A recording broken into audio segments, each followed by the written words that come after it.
Почитувани, денес започнува предизборната кампања за едни од најважните градоначалнички избори во историјата на Кочани.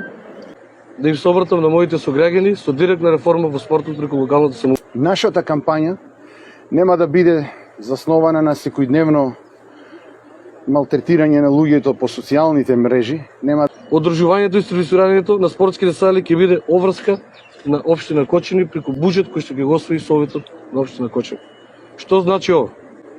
Секој клуб ќе добие бесплатен термин, со што ќе се намалат чланарините во сите спортски клубови. Децата од семејството со самохрани родители и корисници на социјална помош ќе бидат целосно ослободени од плаќање на чланарини. Бидат сали втори домови за нашите дечиња, додека ние како општина ќе добиеме таленти кои ќе добијат амбасадори на нашата општина.